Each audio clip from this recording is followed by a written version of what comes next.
श्री मोदी भारतीय खिलाड़ियों से बातचीत कर रहे हैं, ओलंपिक्स के खिलाड़ियों से बातचीत कर रहे हैं। क्या बातें हो रही हैं आपको सुनाते हैं। जी सर, हम अभी 2 हफ्ते खेले तो अभी पूरा थक गए, पर आप सालों साल दिन भर इतना काम करते, इतने मतलब पूरा ब्रेक भी नहीं लेते, તમે કેવી રીતે what's the secret sir for your energy?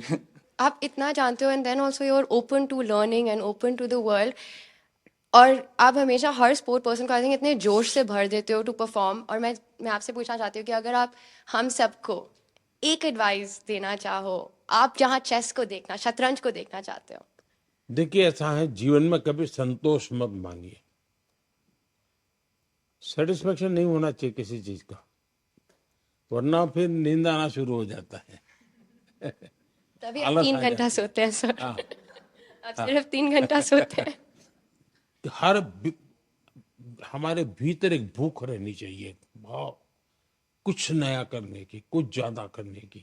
हम लोग सभी टूर्नामेंट तभी जीते थे, और हम लोग बस में से आ रहे थे और आपका स्पीच हम लोग लाइव देख रहे थे, और आपने वहां पे अनाउंस कर दिया वर्ल्ड में कि भारत ने ये ऐतिहासिक 2 गोल्ड मेडल जीते, और हम सब लोग उस टाइम साथ में बस थे। हमें इतनी खुशी हुई सबको कि आपने ये आपके स्पीच में अनाउंस कर दिया पूरे दुनिया के सामने। मैं 98 में मैंने फर्स्ट ओलंपियाड खेला, और उस टाइम पे गैरी कास्परोव, कार्पोव, ये सब लोग खेलते थे, और हम लोग उनका साइन लेने के लिए दौड़ते थे, ऑटोग्राफ। इंडिया का तब रैंकिंग बहुत नीचे था, और इस टाइम पे जब मैं कोच बन के गया था और मैं देखता था कि गुकेश आ रहा है, प्रज्ञानंद आ रहा है, अर्जुन आ रहा है, दिव्या आ रही है, हरिका आ रही है, और लोग उनका साइन लेने के लिए अब दौड़ रहे हैं। तो ये जो बदलाव और ये जो कॉन्फिडेंस नए फील्ड में आया है, नए बच्चों में, आई थिंक वो आपका जो विजन है कि इंडिया नंबर 1 होना चाहिए, आई थिंक ये बदलाव आ रहा है। Sir thank you so much. आपने इतने शॉर्ट नोटिस में, आप यूएस में थे और आपने इतना टाइम, आपका वैल्यूएबल टाइम निकाला हमसे मिलने के लिए। हम बहुत भी मोटिवेट हो गए। मेरा वैल्यू आप ही है। आई थिंक हमें ही नहीं, ये इतना इम्पोर्टेंट है, बाकी चेस जो खेलते हैं अभी उनके लिए भी बहुत ज्यादा इंस्पिरेशन हो गए कि वो अच्छा खेले और आपको आके मिले, तो उनके लिए भी बहुत ज्यादा इंस्पिरेशन। नहीं, ये बात सही है जी। कभी कभी ये देखने से पता चलता है इनको कि हाँ यार, अपने लोग कर सकते हैं, हम भी कर सकते हैं। मैंने एक बार गुजरात में बहुत बड़ा चेस का इवेंट किया था जब मैं मुख्यमंत्री था, तो 20,000 लोग उसमें एक साथ हाँ, चेस एक खेले साथ थे। खेले थे। और सर उसमें उस टाइम पे इसमें से बहुत सारे लोग चेस नहीं खेलते थे। नहीं, तब तो इनमें से कईयों का जन्म भी नहीं हुआ होगा जी। तब भी लोगों का आश्चर्य होता है, क्या मोदी जी ये कर रहे। अच्छा, 20,000 को जब बिठाने की जगह भी चाहिए, तो बहुत बड़ा पंडाल बनाया था मैंने। तो हमारे अफसर लोग भी कहते थे, साहब अब ये इसके लिए इतना खर्चा। मैंने कहा इसी के लिए खर्चा करूंगा मैं। सर आपने जब इतना मुझे एनकरेज किया ये, वाह। तो मैं इतना खुश हो गई थी कि मैंने कहा अब तो मुझे पूरी जान लगा देनी है चेस में, और मुझे अब तो इंडिया के लिए हर समय मेडल जीतना है। वाह। और मुझे मतलब मैं तब बहुत ज़्यादा ही खुश थी। और फिर तब आपने एक तो उसी में थी तुम। हाँ, हाँ। और ये तब आपने साइमल ऑर्गेनाइज किया था और बहुत सारी लड़कियां खेल रही थी तब। वाह।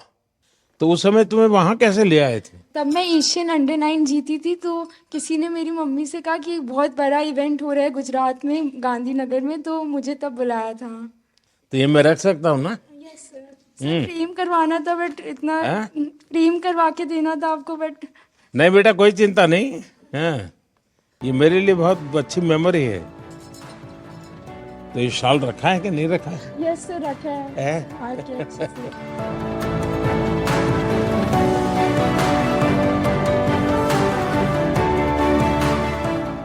चलिए, मुझे बहुत अच्छा लगा। आप लोगों को मेरी बहुत बहुत शुभकामनाएं हैं। आप खूब प्रगति करिए।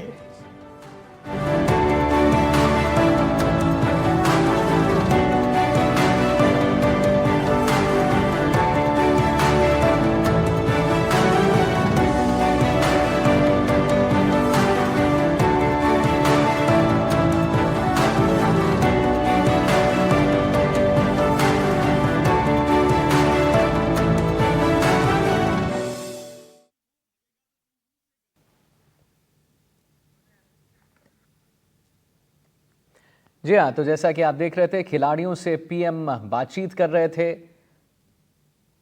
उनका हौसला अफजाई कर रहे थे, और ओलंपियाड के विजेताओं से पीएम मोदी बात कर रहे थे, वार्ता कर रहे थे, उनकी बातों को सुन रहे थे। कई यहाँ पर तमाम खिलाड़ी थे जो उनसे और भी बातें कर रहे थे, वो भी बहुत अच्छे से सुन रहे थे।